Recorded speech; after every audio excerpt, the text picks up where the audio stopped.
اهلا بيكم يا بلاي ميكرز. تكمله الجوله 17 من الدوري الانجليزي الممتاز، وهنلخص النهارده اهم المباريات اللي حصلت في الحد الممتاز. هنتكلم عن لقاء ليفربول وتوتنهام ولقاء تشيلسي وايفرتون، فيلا بينا.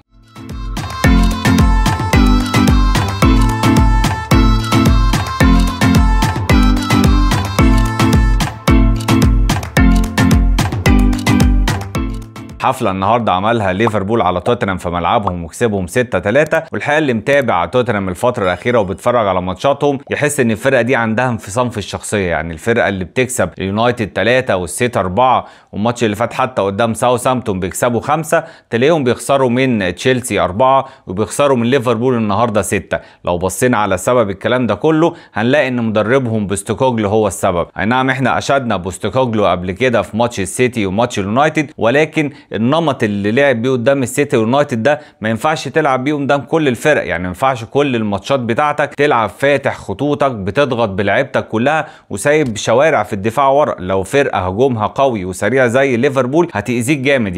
يعني على مستوى السكواد هنلاقي ان توتنهام ما عندوش السكواد اللي يواجه بيه فرقه بتقل تشيلسي او فرقه بتقل ليفربول، فكان اولى من بوستوكوجلو النهارده انه يلعب بطريقه متوازنه بين الدفاع والهجوم عشان يطلع بنتيجه كويسه، بدل ما انت متوشه بتكسب بسكور كبير ومتوشه ثانيه بتخسر بسكور كبير. وكان ده طبعا هيحسن من وضع الفريق في الجدول اللي هنلاقيه دلوقتي في المركز ال11 برصيد 23 نقطه. على النقيض تماما الناحيه الثانيه ارن سلوت اختياراته النهارده ادت الافضليه لليفربول وقدرت تخرج ليفربول بالفوز النهارده وبنتيجه كبيره. يعني هنشوف اختياراته على مستوى الهجوم ان هو بدا بدياز مكان نونيز، والادوار اللي بيطلبها بقى من دياز ان هو بيتحرك يمين وبيتحرك شمال اداها النهارده على احسن ما يكون. كمان اختياره لسوبوزلاي في وسط الملعب مكان جونز، هو قاري الملعب ان هيبقى فيه مساحات كتير النهارده، فمحتاج لعيب كوره، يعني مش محتاج لعيب بدني زي جونز بيجري كتير وبدني افضل من سوبوزلاي، لا هو محتاج لعيب كوره يقدر ينقل الكوره يمين وشمال ويطلع الكوره ويطلع الهجمه بمنتهى السهوله،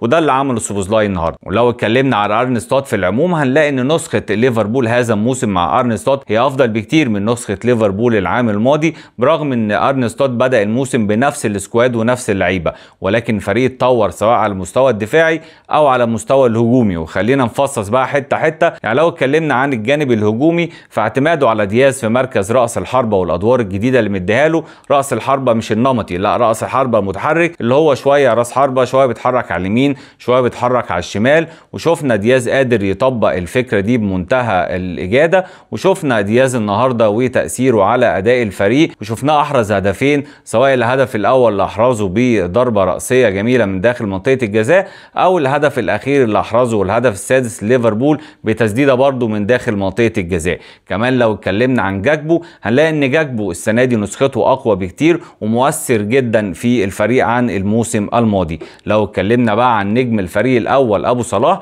فاي نعم صلاح متالق الموسم ده زي ما تالق المواسم اللي فاتت، ولكن كارقام صلاح اقوى بكتير هذا الموسم وتاثيره في الفريق اقوى بكتير. يعني لو اتكلمنا النهارده على الارقام القياسيه اللي عملها صلاح بعد المباراه حدث ولا حرج. يعني صلاح بالهدفين اللي احرزهم النهارده اعتلى صداره هدافي الدوري الانجليزي برصيد 15 هدف وبفرق هدفين عن ايرلينج هالاند. كمان بالاسيستين اللي عملهم النهارده اصبح اكتر اللاعبين في الدوري الانجليزي صناعه للاهداف برصيد 11 هدف. كمان صلاح ما وقفش عند كده، لا وصل انه بقى اول لاعب في تاريخ الدوري الانجليزي بيحرز 10 اهداف او اكتر ويعمل 10 اسيستات او اكتر قبل البوكسنج دايز او فتره الاعياد.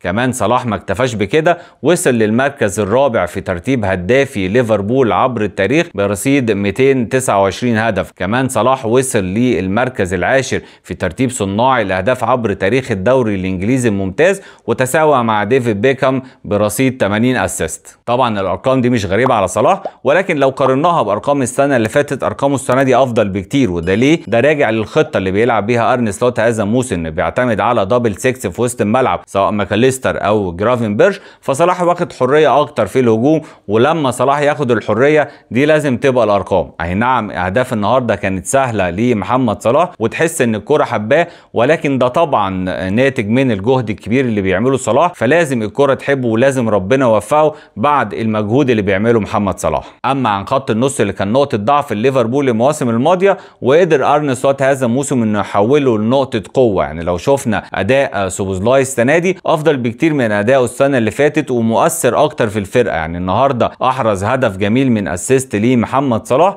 وعمل اسيست كمان لمحمد صلاح في اخر اللقاء، فشفنا اداؤه مؤثر جدا مع ليفربول هذا الموسم. اي نعم وقع في كام ماتش كده، انما رجع جاب مستواه من تاني. لو رجعنا بقى ورا شويه هنلاقي الاثنين اللي هم قادرين ان هم يحولوا ليفربول من الدفاع للهجوم، وان هم يبقوا اول خط دفاع ليفربول، وهم ماكاليستر وجرافنبرش. يعني جرافنبرش نسخته السنه دي مختلفه 180 درجه عن نسخته الموسم الماضي. السنه اللي فاتت كان كلوب بيعتمد عليه لعيب رقم 8 وما كانش بياخد وقت كتير. السنه دي ارن سلوت حول مركزه للعيب رقم 6، وشفناه في الماتش اللي اتطرد منه لعيب ليفربول، لعب كمان قلب دفاع، وبصراحه بيأدي في المركزين اداء كبير جدا، وبيدي امان لخط نص ليفربول، وكمان بيخلي ماكاليستر يزيد براحته. وشفنا بقى اداء ماكاليستر الماتشات اللي فاتت وبالذات النهارده عمل ماتش كبير وجاب كمان جون بالراس. يعني برغم ان ماكاليستر لعيب قد كده، انما شفناه بيزيد في منطقه الجزاء وبيطلع ويعمل ارتقاء ويجيب هدف بالراس كمان. فبصراحه الاثنين سواء ماكاليستر او جرافنبرش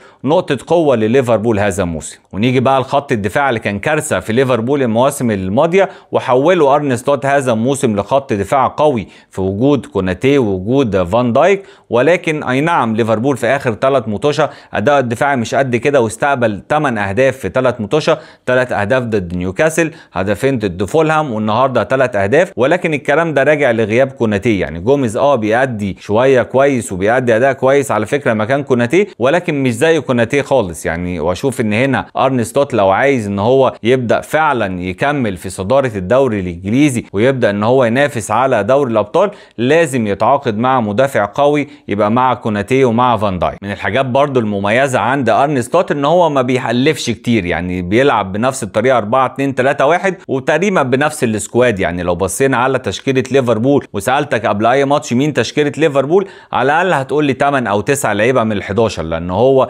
بيغير في اضيق الحدود. يعني ممكن بدل دياز في الهجوم تلاقي مثلا جوتا او نونيز، ممكن بدل سوبوزلاي في خط النص تلاقي مثلا جونز، او مكان مثلا جرافنبرش تلاقي جونز. فهو بيغير في 1 أو 2، وده اللي عامل انسجام بين اللعيبه، وده اللي خلي اللعيبه فاهمه بعض كويس جدا. ولكن اكتر حاجه بقى تثبت لك ان الراجل ده فاهم ان هو مش بيلعب نونيز. والله العظيم ده حاجه يعني انا بشكره عليها كل ماتش. يعني النهارده لو نونيز موجود ما كانش ليفربول جاب ال6 اهداف، على الاقل كان هدفين او 3 منهم هيضيعوا. الحاجه بقى اللي لازم ارن سلوت يقرص على لعيبه ليفربول بيها بعد هذا اللقاء، وهو فتره التهاون اللي شفنا لعيبه ليفربول عليها بعد الهدف الخامس. يعني بعد ما النتيجه بقت 5-1 لليفربول، شفنا لعيبه ليفربول ريحت، سابت الاستحواذ للعيبه توتنهام وسابتهم يتنقلوا الكره في نص الملعب، وقدر توتنهام ان هو في 10 دقائق سيطر بيهم على اللقاء، يحرز هدف تاني وتالت. وبالذات الهدف التاني ده ما يجيش في ليفربول. يعني سولانكي عمل بينيه رائعه من فوق خط الدفاع، قابلها كولوزوفسكي من مره واحده بشماله على يمين اليسون بيكر، هدف جميل، ولكن ما يجيش في ليفربول. وقدر بعدها ب10 دقائق برضه سولانكي من داخل منطقه جزاء ليفربول انه يحرز الهدف الثالث لتوتنهام. وشفنا بعد الهدف الثالث لما النتيجه قربت وبقت 5-3، قدر لاعبي ليفربول ان هم يحسوا بقى بالخطر، وبداوا يستغلوا الشوارع اللي كانت في دفاعات توتنهام الشوط الثاني، وقدر لويس دياز ان هو يحرز الهدف السادس ويأمن اللقاء ويرجع فرق الاهداف ل3. ولكن انت في اللقاء ده كنت جايب فرق اهداف يسمح لك ان انت ترجع في اللقاء، ولكن مع فرقه مثلا زي ايفرتون، مع فرقه زي فولهام، مع فرقه دفاعها قوي، ممكن تستغل الفترات اللي بيغفل فيها دفاع ليفربول، تخطف جون وتقفل وتخسر اللقاء بسبب هذه الغفوات الدفاعيه. فوز مهم جدا ليفربول النهارده، وصل ليفربول للنقطه رقم 39 ووسع الفرق مع تشيلسي ل4 نقاط وارسنال ل6 نقاط. ولو فاز بالماتش المؤجل ضد ايفرتون هيبقى الفارق مع تشيلسي 7 نقاط وارسنال 9 نقاط. الفوز ده النهارده بيقول بليفربول لانديه الدوري الانجليزي انا النادي اللي حق بيه الدوري الانجليزي الممتاز، وان شاء الله يبقى موسم مميز لليفربول ويتوج بيه ليفربول بالدوري الانجليزي وكمان دوري ابطال اوروبا، وليه لا ونشوف ابو صلاح بياخد بقى بالون دور ويشرف الكره المصريه. ونروح لتاني مباراة معانا ومباراة ايفرتون وتشيلسي اللي اتلعبت على ملعب ايفرتون الجوديسون بارك. وزي معظم مباريات ايفرتون مباراة كانت مملة وكانت بطيئة جدا وما كانش فيها كورة. يعني انا انصح اي حد بيقلب كده ولقى ماتش الايفرتون ما تتفرجش على الماتش، اقفل التلفزيون، خليك واثق انها تبقى مباراة مملة وما فيهاش بربع جنيه كورة. يعني احب اقول لك ان شين ديتش مدرب ايفرتون اللي ما عرفوش هو علاء عبد العال بتاع الدوري الانجليزي. يعني فلسفته ان هو بيقفل الماتش، بيدافع تقريبا بكل لعيبته لدرجه بقى بتزهق مدرب الخصم وتزهق لعيبه الفريق الخصم، كمان بتزهق المشاهدين اللي بيتفرجوا على التلفزيون ويخليك كده عايز تقفل الماتش ومش عايز تتفرج على كوره تاني. احب اقول بقى للي فاتوا ماتش النهارده بتاع ايفرتون وتشيلسي بس كان شاف ماتشهم اللي فات ضد ارسنال ما فاتكش كتير، لان تقريبا ماتش النهارده كان نسخه من ماتشهم اللي فات ضد ارسنال. يعني قفلوا على تشيلسي النهارده، حرموه من كل اسلحته سواء السرعه او المهاره، كمان قدروا ان هم يحولوا المباراه الى مباراه بدنيه ويجروا تشيلسي للحته اللي ايفرتون شاطرين فيها وهي الصراعات الثنائيه والقوه البدنيه اللي بتميز بيها الفريق. مش بس كده،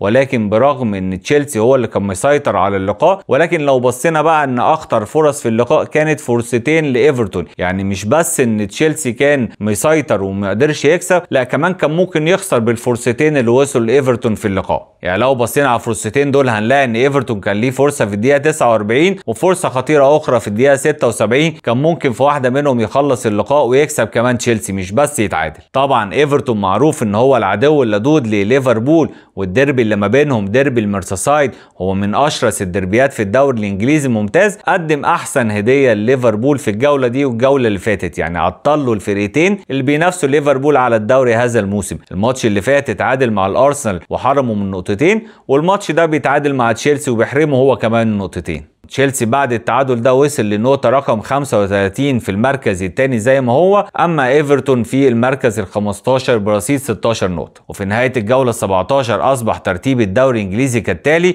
ليفربول في الصدارة برصيد 39 نقطة، تشيلسي في المركز الثاني برصيد 35 نقطة، اما الارسنال في المركز الثالث برصيد 33 نقطة، اما المركز الرابع في مفاجأة الدوري الانجليزي هذا الموسم نوتنغهام فورست برصيد 31 نقطة، اما بورنموث احتل المركز الخامس بعد فوزه الكبير النهارده على مانشستر يونايتد بنتيجه 3-0 برصيد 28 نقطه، اما استون فيلا بنفس الرصيد في المركز السادس 28 نقطه، ونختتم بمانشستر سيتي اللي في المركز السابع برصيد 27 نقطه. وبكده يبقى تحليلنا للجوله 17 من الدوري الانجليزي الممتاز انتهى. اتمنى ان شاء الله الفيديو يعجبكم، ولو ده حصل مستنيين بقى دعمكم بالاشتراك في القناه واللايك والشير للفيديو عشان يوصل لاكبر قدر من المتابعين. اشوفكم على ألف خير، والسلام عليكم ورحمة الله وبركاته.